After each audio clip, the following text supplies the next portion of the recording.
Welcome back, everyone, to the deep dive.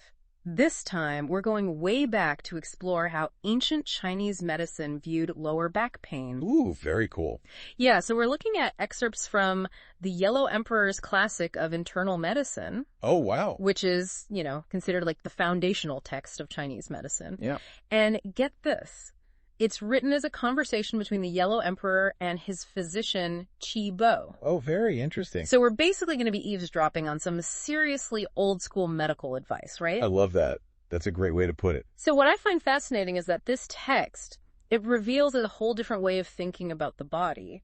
Absolutely. It's not just like treating the symptoms, right? It's about understanding the body's energy or qi and how it flows through these pathways called meridians. Yeah, meridians are so important in Chinese medicine. Yeah, I've heard that term before, meridians. Yeah. But I'll admit, I'm a little fuzzy on like the details. Okay. So can you break it down for me? How did they see these meridians relating to back pain? Sure. So imagine like a network of rivers flowing throughout your body. Okay. Those are your meridians. Okay. When the flow in one of these rivers is disrupted, it can cause problems downstream. Okay. Even if the blockage isn't directly where the pain is. So it's like a traffic jam. Exactly. Everything gets backed up, even if the accident's miles away. Exactly. And in this case, the traffic jam could be causing your back pain. Okay. Now, the ancient Chinese believed that each meridian was linked to specific organs and emotions. Okay. So depending on which meridian was out of whack, you'd experience different types of back pain. Okay. Along with other seemingly unrelated symptoms. Okay, so it's not just my back hurts. Right. It's my back hurts in this very specific way, and I also feel X, Y, and Z. Exactly. So it's like a whole body puzzle. Precisely. For example, if the Xiang meridian was causing your back pain, okay, they described it as feeling like needles piercing your skin. Oh. And you'd have trouble even turning your head. Wow, that sounds awful. Yeah. What about other meridians? Did each one have like its own unique pain signature? Absolutely. Let's take the Juin meridian, for example. Okay. This one, when out of balance, would feel like a tightly strung bow across your back. Okay. Making it nearly impossible to bend or twist. I can picture that like my back is in a constant state of tension. Yeah. It makes you wonder, how did they treat these different types of pain? Right. Did they just like pop a few ancient aspirins or something? Not quite. This is where acupuncture comes in. Okay. But remember, it's not just about sticking needles anywhere. Right. They use specific points along the meridians. Okay. To rebalance the flow of qi, like clearing that traffic jam we talked about. So they weren't just targeting the pain itself, No. They were addressing the root cause. Yes. The energy imbalance in a specific meridian. Exactly. That makes sense.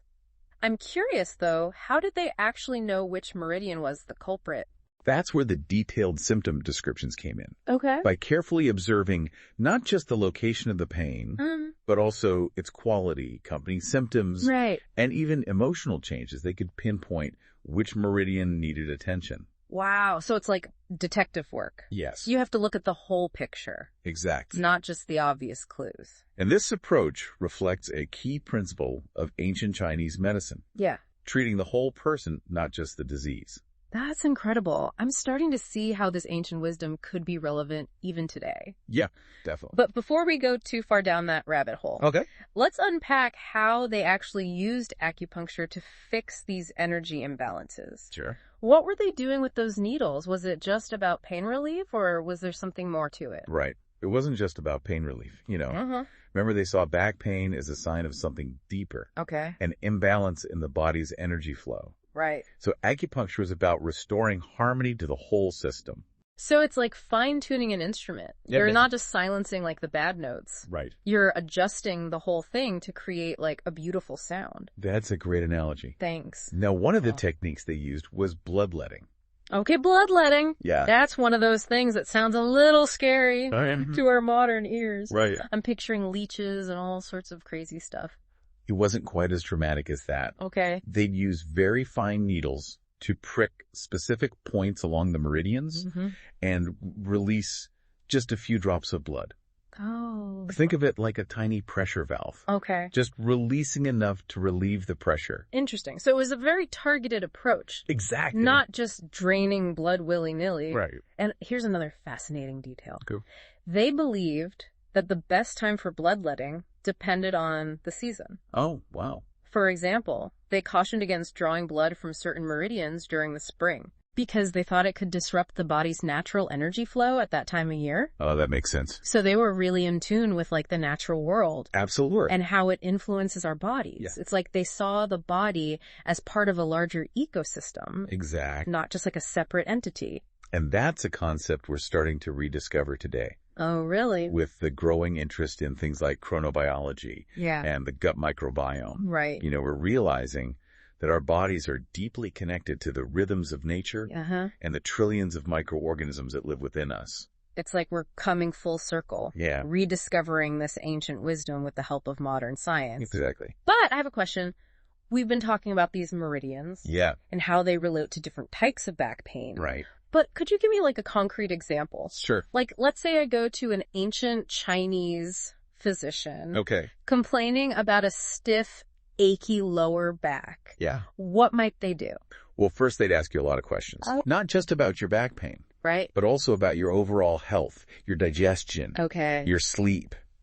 Even your emotional state. Wow. Remember, they're looking at the whole picture. Right. To figure out which meridian is out of balance. So it's like a full body checkup. Yes. Not just a quick fix for the back pain. Exactly. Now, let's say your pain feels like a tight band across your lower back. Okay. And you're also feeling stressed and having trouble sleeping. Sure. They might suspect that the Yangbing meridian is involved. Okay. The Yangbing meridian, what would they do about that? They might use acupuncture to stimulate specific points along the Yangbing meridian. Okay. Possibly on your legs or arms. Right. They might also recommend some dietary changes or herbal remedies. Okay. To support your overall health and well-being. So it's a multifaceted approach, not just one size fits all. Exactly. And this is where the expertise of the practitioner really comes in. Right.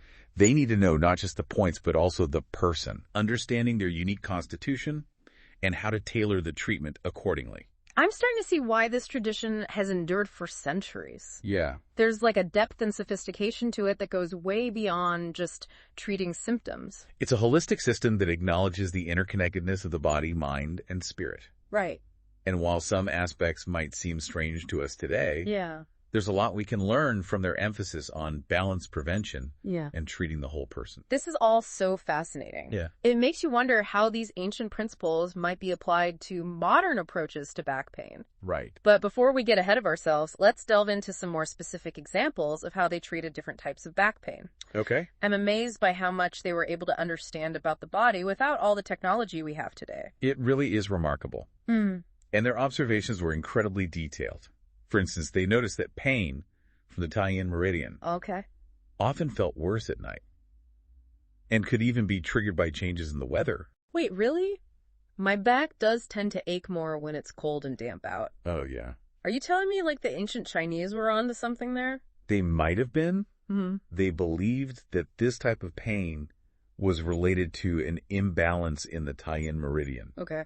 Which they associated with the lungs and the flow of energy throughout the body. They thought that cold and dampness could disrupt this flow. Right. And exacerbate the pain. Wow, that's incredible. It makes you think twice about those old wives' tales about the weather affecting our joints. Right. Maybe there's some ancient wisdom hidden in there. There very well could be. And this ties into a really important point about ancient Chinese medicine. Okay. They saw the body as a microcosm of the natural world, constantly influenced by the environment and the seasons. So it's not just about what's happening inside the body. Right. It's about how the body interacts with the world around it. Exactly. Kind of like how we're learning about like the gut microbiome and how it's affected by everything from diet to stress levels. Exactly. And this brings us to another fascinating concept they explored. Yeah, okay. They believed that different emotions could also influence the flow of qi and contribute to back pain. Okay, now that's something I've definitely experienced. Yeah. Stress always seems to make my back pain worse. Oh, yeah. Did they have, like, specific meridians associated with different emotions? They did. For example, they link the Feiyang meridian with feelings of sadness and fear. They observed that pain from this meridian tended to move upwards. Interesting. And might be accompanied by a sense of tightness in the chest. That's so interesting. It's like they recognize that our emotional and physical well-being are intertwined. Right. Something we're starting to understand more and more in modern medicine. Absolutely. And this holistic view is one of the most valuable lessons we can take from ancient Chinese medicine. Yeah. It reminds us to consider the whole person, not just the physical symptoms, when addressing health issues. So even though their methods might seem a bit different from what we're used to, their underlying philosophy is incredibly relevant. Absolutely. They were looking for the root cause, not just masking the symptoms. Exactly. And that's a message that's just as important today as it was centuries ago. Whether you're dealing with back pain, stress, or any other health concern. Right. It's crucial to consider the interconnectedness of your body, mind, and spirit. You know, this whole deep dive has been a real eye-opener. Yeah. It's made me appreciate the wisdom of these ancient traditions and realize that we can still learn a lot from them. Absolutely.